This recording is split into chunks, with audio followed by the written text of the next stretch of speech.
Baik, pada pertemuan kali ini saya akan menguraikan sistem informasi manajemen dan konsep competitive advantage. Pembahasan pertama yaitu tentang sistem informasi manajemen bagi pelayanan publik. Pelayanan publik tentunya harus seiring dengan perubahan zaman. Kalau tidak, maka informasi manajemen yang di pelayanan publik yang diberikan kepada masyarakat tentu jadinya lambat dan terkesan sangat kuno. Dalam meningkatkan kinerja, dibutuhkannya sistem informasi manajemen agar peningkatan kualitas, kecepatan, ketepatan dalam setiap penyampaian dalam setiap pelayanan publik itu sampai dan dapat diterima dengan baik oleh kepada masyarakat.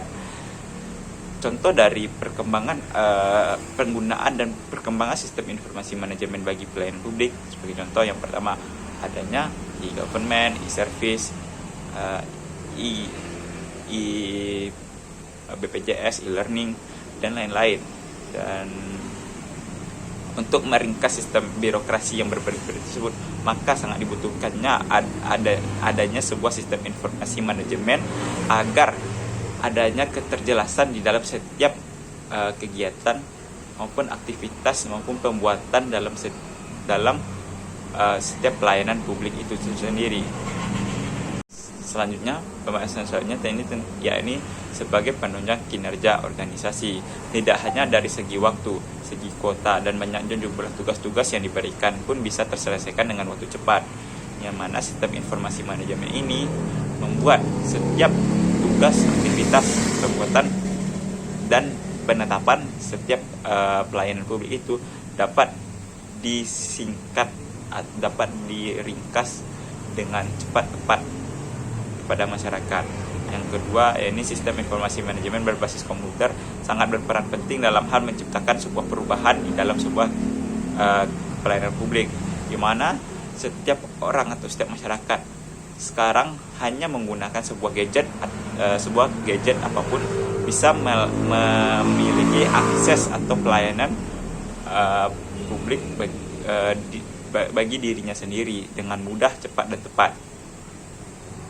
Selanjutnya, sebagai penunjang pengambilan keputusan, sistem informasi manajemen ini sangat berguna bagi semua khalayak, di mana seorang eksekutif atau seorang pemimpin bisa dengan cepat, tepat, dan tepat dalam mengambil keputusan, di mana ia tidak harus menunggu seluruh anggotanya atau seluruh pegawainya untuk berada di kantor, di mana ia hanya dengan satu gadget saja dia bisa terhubung kepada seluruh pegawai, pekerja, dan anggota-anggotanya.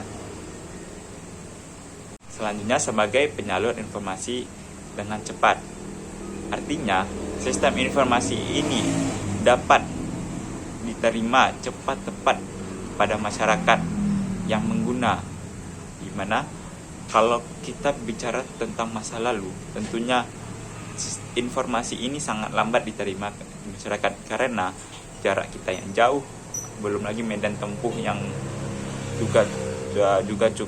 juga tidak baik, itu dapat mengakibatkan informasi yang diterima oleh masyarakat itu lambat.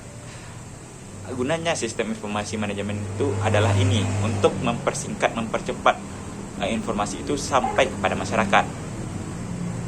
Tentunya seiring dengan bertambahnya masa ke masa, tentunya ada saja tantangan dalam penerapan sistem informasi manajemen ini yang selalu jadi kata kunci dari tantangan, yaitu itu adalah kelemahan, di mana sistem informasi ini dapat diretas, di virus, di hacker, dan di cracker, dan macam-macam lainnya dapat bermasalah sewaktu-waktu jikalau kita tidak bisa mentreatment atau menjaga atau mengawasi sebuah informasi ini. Jika tidak bisa dipublikasikan kepada masyarakat dan menjadi aib bagi pelayan publik itu sendiri. Baik, masuk pembahasan selanjutnya, yaitu ancaman yang dapat diterima dan dapat dihindari oleh pelayanan publik. Baik, kita bahas dulu. Ancaman merupakan aksi terjadi balik dalam sebuah sistem maupun dari luar sistem yang dapat mengganggu keseimbangan informasi. Ancaman itu ada 3. Yang pertama ancaman alam, sama-sama kita ketahui ancaman alam itu adalah ancaman yang tidak bisa kita perkira. Yang kedua ancaman manusia, yang mana ancaman itu bisa kita kira-kira dan bisa kita hindari. Yang ketiga ancaman lingkungan. Ancaman lingkungan ini terjadi karena ulah kita sendiri. Jikalau kita tidak bisa menjaga lingkungan, maka terjadilah kerusakan ekosistem dalam lingkungan kita. Baik, masuk pembahasan selanjutnya, ini kelemahan atau kecacatan itu bisa terjadi dalam sebuah sistem informasi manajemen itu karena ulah kita sendiri. Kalau kita tidak mampu men-treat atau menjaga sebuah sistem informasi manajemen itu, maka terjadilah sebuah setting of firewall yang membuka telnet sehingga dapat diakses dari luar dan membuka sebuah data-data yang kita punya dan kita simpan di sebuah informasi. Hal itu sangat menjadi hal yang harus dihindari bagi si pengguna, yaitu manusia itu sendiri. Baik, masuk pembahasan selanjutnya, ya ini si virus komputer adalah virus yang dapat mengganggu sistem kerja komputer kita itu sendiri. Virus itu dapat masuk ke dalam sebuah komputer atau perangkat kerja kita jikalau kita membuka, mengunduh hal-hal yang ilegal. Jikalau hal itu legal, maka virus itu tidak akan masuk kepada sistem kita, dan virus itu bisa juga kita terima dari orang. Hal itulah menjadi masalah bagi pengguna gadget dan lain-lain.